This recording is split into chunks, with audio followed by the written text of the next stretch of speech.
علیوں میں اور ان محامد میں، ان محمدوں میں، ان عالین میں اور ان محامد میں، محمدوں میں ایک علی اور ایک محمد حضرت موسیٰ کاظم ہے۔ اللہ نے اس ذات کو باب الحوائج بنایا ہے۔ میں اور آپ اس دروازے سے خالی ہاتھ نہیں جاتے۔ اگر اس دروازے سے مل نہ رہا ہوتا نا تو مجمع کم ہونا چاہیے تھا۔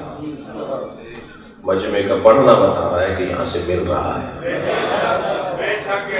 بڑی بڑی دولتیں مل رہی ہیں، اور سب سے بڑی دولت اطمینان قلب ہے۔ ہم جب پریشانیاں گھیر لیتی ہیں تو ہم چند آنسو، چند قطرے آنسوؤں کے ان کی مظلومیت پہ بہاتے ہیں، ہماری دنیا کا غم ختم ہو جاتا ہے۔ یہ بجھے مجلس میں آئے تھے، رونے کے بعد ایسے جا رہے ہیں جیسے ابھی دنیا میں آئے ہوں، تر و تازہ ہو کر جا رہے ہوتے ہیں۔ ہمیں اللہ تقویت عطا کرتا ہے۔ یبدا شبیر، جب زمانہ تمہیں مشکلات کا شکار کرے، غم دنیا تمہیں گھیرنے لگے، پریشانیاں بڑھنے لگیں، تو خبردار،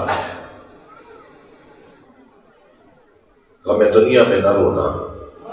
تمہاری آنکھ سے آنسو اس لیے نہیں آئے کہ تمہاری تنخواہ ختم ہو گئی، تمہاری نوکری چھن گئی، تمہارے زمین پہ قبضہ ہو گیا۔ خبردار، یبدا شبیر جب غم دنیا گھیر دے تو فبکی للحسین، میرے مولا رضا فرما رہے ہیں ہمارے جد حسین پہ رویا کرو، مجلس کر لیا کرو، مرثیہ سن لیا کرو، ذاکر سے کہو کہ وہ تمہیں کوئی مرثیہ سنا دے اور تم رو لیا کرو، تمہیں غم دنیا چھوڑ کے چلا جائے گا۔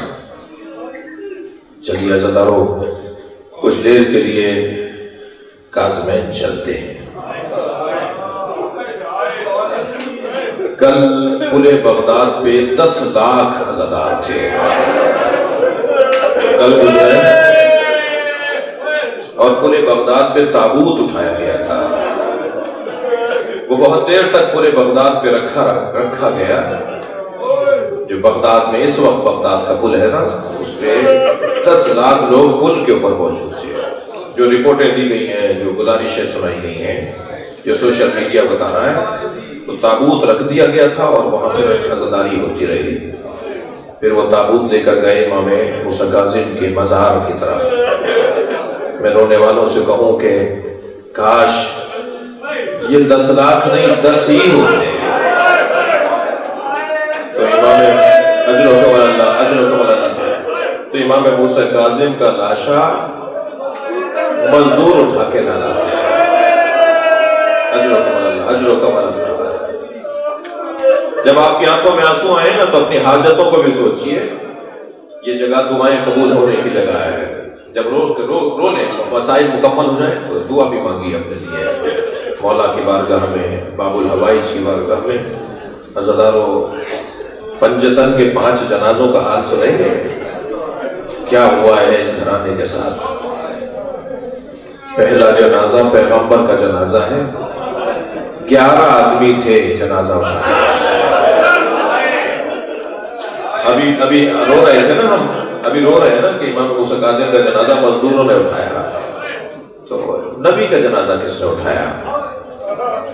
1.5 لاکھ سے زیادہ تو غدیر کے میدان میں مسلمان تھے نا جنہوں نے سرکار کا خطبہ سنا، مگر 11 آدمی نبی کے جنازے میں۔ نبی کا جنازہ اٹھانے والا کوئی نہیں ہے۔ جب میرے مولا علی نے غسل و کفن دے کے تدفین کر دی تو آ کر اعتراض کیا کہ علی نے ہمارا انتظار نہیں کیا، علی نے نبی کے جنازے میں ہمیں شریک نہیں کیا۔ میرے مولا نے پورا خطبہ ارشاد فرمایا، حضرت فرمایا میں پابند نہیں تھا تمہارے آنے کا کہ تم آتے تو دفناتا، میں اہل بیت کا فرد ہوں، مجھ پہ ذمہ داری تھی کہ میں غسل و کفن دوں، اس لیے میں نے اپنے فرائض کو ادا کیا۔ تم مجھ سے کیوں پوچھ رہے ہو کہ میں نے کیوں دفنایا؟ تم بتاؤ تم کہاں گئے تھے؟ نبی کے جنازے میں 11 افراد ہیں۔ پوچھئے نا بھائیوں سے، اپنے عزیزوں سے کہ ہم رو کیوں رہے ہیں؟ ہم سے کہتے ہیں روتے رہتے ہو، مجلس سے کرتے ہو، رونے کے علاوہ کام نہیں ہے۔ ہمیں تو آپ بتائیے کہ آپ روتے کیوں نہیں ہیں؟ نبی کے جنازے میں 11 آدمی، اعتراض ہوا نا کہ نبی کے جنازے میں اہل بیت نے نہیں بلایا، اس گھر میں 75 یا 95 دن کے بعد ایک اور جنازہ اٹھا۔ عزاداروں سنیں گے 4 آدمی ہیں زہرا کے جنازے میں۔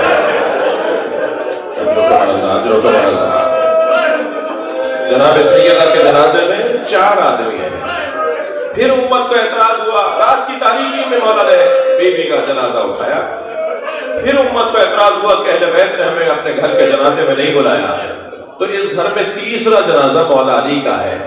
اہل سنت کے مطابق 2 لوگوں نے جنازہ اٹھایا۔ حسنین تم جنازہ پیچھے سے اٹھانا، آگے سے خود اٹھے گا۔ یہ ہمارے سنی بھائیوں کی کتابوں میں لکھا ہوا ہے۔ میں پوچھنا چاہتا ہوں کہ مولا کے جنازے میں لوگ کیوں نہیں تھے؟ حجاج ابن یوسف نے 3000 جگہ گڑھے کھدوائے تھے نجف اور کوفے کے علاقوں میں کہ میں علی کی میت نکال کے سولی پہ لٹکاؤں گا۔ حجاج کب آیا ہے؟ امام صادق کے زمانے میں، مولا کی شہادت اپنے زمانے میں۔ اتنی مدت بعد بھی علی کے بدن مبارک کے ساتھ ظلم ہونے کا امکان تھا۔ اب بھی پوچھتے ہو کہ جنازوں میں لوگ شریک کیوں نہیں ہوتے تھے؟ اہل بیت بے حرمتی سے، مظلومیت سے، اس منظر سے، اللہ اکبر، جبھی تو روتا ہے نا یہ مجمع۔ پھر اعتراض ہوا کہ اہل بیت نے ہمیں اپنے گھر کے جنازے میں نہیں بلایا۔ بار بار کہہ رہے تھے نا نبی کے جنازے میں نہیں بلایا، زہرا کے جنازے میں نہیں بلایا، علی کے جنازے میں نہیں بلایا۔ پنجتن میں پہلا جنازہ تھا جو امت کے کاندھوں پر دیا گیا، امت نے تیر مار دیا جنازہ۔ تمہیں بڑی خواہش تھی جنازے کو اٹھانے کی، تمہارے ہی کہنے پہ تو جنازہ ہم نے تمہارے کاندھوں پر دیا تھا۔ اور 5ویں جنازے کا حال سنیں گے، اتنے گھوڑے دوڑائے حسین کے بدن پر کہ برابر کی بہن زینب پہچان نہیں پائی۔ آواز دے کر کہا انت اخی زینب، کیا تم ہی زینب کے بھائی حسین؟ سنیں گے ذرا، میرے مولا حسین کی پسلیاں کمر سے باہر آ رہی تھی۔ جناب زینب پہچان نہیں پائی تھی اپنے بھائی کا بدن، کٹی ہوئی گردن پہ لب رکھ کے بوسے دے رہی تھی۔ یہ پنجتن کا 5واں جنازہ ہے، اور جس جنازے پہ رونے کے لیے میں اور آپ جمع ہیں نا، میرے سر کے اوپر میرے مولا کا نام لکھا ہوا ہے، اس کے جنازے کا حال سنیں گے۔ 4 سال تو سب نے لکھا ہے، 14 سال بھی لکھا ہے، جس کی 14 سال قید رہی ہو۔ اللہ اکبر۔ جب کسی چاہنے والے نے بہت زندان بان کو کسی طرح راضی کیا کہ مجھے میرا امام دکھا دو، اس نے روشن دان سے جب امام کی طرف کہا نا کہ دیکھو اپنا امام، تو وہ پلٹ کر آئے، کہنا وہاں تو چادر پڑی ہوئی ہے، کہنا وہ چادر نہیں ہے، وہ تو رہا تمہارا امام ہے۔ میرے مولا زندان کھا گیا۔ سنیں گے ذرا، سندی ابن شارق جو آخری زندان بان ہے نا، جس نے مولا کو زہر دے کے شہید کیا، میں جملہ کہنے جا رہا ہوں، اسے بیان نہیں ہو پائے گا، صرف اشارے میں عرض کروں گا۔ اس کا ایک ظلم یہ ہوتا تھا کہ روزانہ امام پہ ہاتھ اٹھاتا تھا۔ اجرکم اللہ، اجرکم اللہ۔ جب روزانہ میرے مولا پہ ہاتھ اٹھاتا تھا، میں نہیں کہہ سکتا کہ کیا کرتا تھا، میرے مولا پہ ہاتھ اٹھاتا تھا۔ میرے ایک ملنے والے نے مجھ سے کہا مولانا میری زوجہ سے جھگڑا بہت شدید چل رہا تھا، میں نے اپنی زوجہ کو ایک تماچا مارا، 3 دن بعد مجھے احساس ہوا کہ مجھے مارنا نہیں چاہیے تھا، تو میں نے اپنی بیوی سے معافی مانگی، مجھے معاف کرو میں نے تمہیں مارا۔ تو میری بیوی مجھ سے کہنے لگی آئندہ کبھی ایسا ہو تو اتنا خیال کیجیے گا میرے بچوں کے سامنے نہ ماریے گا۔ جب آپ مار رہے تھے میری بیٹی دیکھ رہی تھی، وہ 3 دن سے بخار میں ہے اور کہتی ہے اماں آپ کو بابا نے مارا۔ سنیں گے عزیزانو، امام حسن مدینے کی ایک گلی سے نہیں گزرتے تھے، جب وہ گلی آتی تھی نا تو امام حسن رستہ بدل دیتے تھے۔ ایک چاہنے والے نے کہا مولا آپ اس گلی سے کیوں نہیں گزرتے؟ فرمانے لگے میں چھوٹا تھا، اپنی ماں کے ساتھ جا رہا تھا، ایک شخص نے میری ماں زہرا پہ ہاتھ اٹھایا تھا۔ جب میں اس گلی سے گزرتا ہوں، اجرکم اللہ، مجھے وہ منظر، اجرکم اللہ، خدا کسی لمحے نہ رلائے۔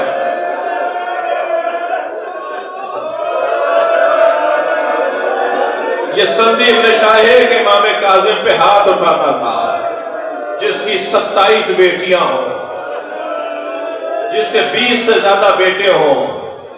یہ روایت سن لیجیے، آپ نے بہت دیر مجھے قبول کیا، بہت دیر مجھے سن لیا، یہ روایت سن لیجیے، میں اپنے بیان کو مکمل کروں۔ ایک بہت بڑا نام ہے اہل بیت کے چاہنے والے ادیبوں اور شاعروں میں ابو العطا، جیسے فرزدق، جیسے دیبل، ایسے ابو العطا بھی ائمہ کے زمانے کا شاعر، اہل بیت کا چاہنے والا۔ ہارون رشید کا دربار روزانہ سجتا ہے، محفل سجتی ہے، غزلیں سنائی جاتی ہیں، شراب کباب کی محفل سجتی ہے۔ کسی نے کہا ہم نے ابو العطا کو بغداد میں دیکھا ہے۔ اس نے تعجب سے کہا کہ ابو العطا تو مدینے کا رہنے والا ہے، وہ بغداد کیسے آ گیا؟ دوسرے نے تصدیق کی، تیسرے نے تصدیق کی، تو کہا ڈھونڈو ذرا۔ ایک مسافر خانے میں ابو العطا ٹھہرے ہوئے تھے، انہیں بلا دیا دربار میں، لے کر آئے، ہارون کے سامنے لا کے کھڑا کیا۔ ابو العطا تم اتنے بڑے آدمی بغداد آئے، ہمیں نہیں بتایا؟ کیا میں اپنی ذاتی غرض سے بغداد آیا ہوں، میں اپنے ذاتی امور کی وجہ سے۔ کہا ٹھیک ہے، جتنے عرصے بغداد میں رہو تم ہمارے مہمان ہو، رات کو محفل سجتی ہے، اس میں اپنی غزلیں سنایا کرو۔ اب ابو العطا 3 دن تک غزلیں سناتا رہا۔ تیسرے دن جب ہارون نے کہا نا کہ وہ غزل سناؤ جو تمہاری بڑی مشہور غزل ہے، تو ابو العطا کہنے لگا اس کے بدلے میں مجھے ملے گا کیا؟ ہارون کہنے لگا جو مانگو گے دوں گا، بادشاہ ہوں، مانگو، کیا مانگنا چاہتے ہو؟ اس نے تکرار کی جو میں مانگوں گا وہ دو گے مجھے؟ کہنے لگا ہاں ہاں جو تم مانگو گے میں دوں گا۔ غزل سنا دی، محفل ختم ہونے لگی تو ہارون نے آواز دے کر کہا ابو العطا مانگو، کیا مانگنا چاہ رہے تھے، کیا چیز تمہیں چاہیے؟ ابو العطا کی آنکھوں میں آنسو آئے، کہا میرا امام آزاد کر دو۔ اللہ اکبر، مظلومیت دیکھ رہے ہیں، اس وقت شیعوں کی کیفیت دیکھ رہے ہیں آپ۔ کہہ رہے ہیں میرا امام آزاد کر دو۔ کچھ دیر خاموش رہا، کہنے لگا 3 دن بعد ہم تمہارے امام کو آزاد کر دیں گے، جاؤ جا کے زندان کے دروازے سے لے لو جا کے۔ اب میں آپ سے سوال کرتا ہوں، ایک چاہنے والے کے لیے کتنا بڑا دن ہوگا وہ، جب اس کی وجہ سے اس کا امام آزاد ہو رہا ہو۔ اپنے مسافر خانے میں گیا، اپنی بیوی بچوں کو کہا کہ دیکھو کتنا بڑا کام کر کے آیا ہوں، 3 دن بعد 14 سال بعد میرا امام آزاد ہو رہا ہے۔ بیوی سے کہنے لگا ہم حضرت کو فلاں محفل پر بٹھائیں گے، پھر حضرت کو بغداد سے مدینہ لے جائیں گے، تم جا کے سب سے پہلے امام کی بیٹیوں کو خوشخبری سنانا، میں امام کے بیٹوں کو جا کر بتاؤں گا ہماری طرف سے یہ ہدیہ ہوگا اہل بیت کو۔ اپنے خانوادے کو تیار کیا، 3 دن بعد زندان کے دروازے پر جا کے بیٹھ گیا۔ زندان کا دروازہ کھلتا تھا، بند ہوتا تھا، کبھی کوئی اسیر لایا جاتا تھا، کبھی کوئی اسیر آزاد کیا جاتا تھا۔ دیکھتا رہا، ظہر کا وقت ہو گیا، عصر کا وقت ہو گیا۔ جب ایک مرتبہ پھر دروازہ کھلا تو ابو العطا نے بڑھ کے اس زندان بان سے کہا آج میرے امام کو آزاد ہونا تھا، بتاؤ میرا امام کب آزاد ہوگا؟ کہ کچھ دیر بعد تمہارے امام کو آزادی مل رہی ہے، تمہارے امام کو ہم لے کر آ گئے۔ ابو العطا سمجھ کر بیٹھا میرا مولا آ رہا ہے، سب سے پہلے ہاتھوں کا بوسہ دوں گا، سب سے پہلے پیروں میں گر کے مولا کے قدم بوسی کروں گا۔ ابو العطا تیار بیٹھا ہے کہ ایک مرتبہ دروازہ کھلا، ایک تختے پر جنازہ، 4 مزدور جنازہ اٹھائے ہوئے، آواز دی ھذا امام الرفضا، یہی شیعوں کا 7واں امام ہے، آج ہم نے موسیٰ کاظم کو آزاد کر دیا۔ سر و سینہ پیٹتا ہوا غریب امام کا الا لعنت اللہ علی الظالمین فسيعلم الذين ظلموا أي منقلب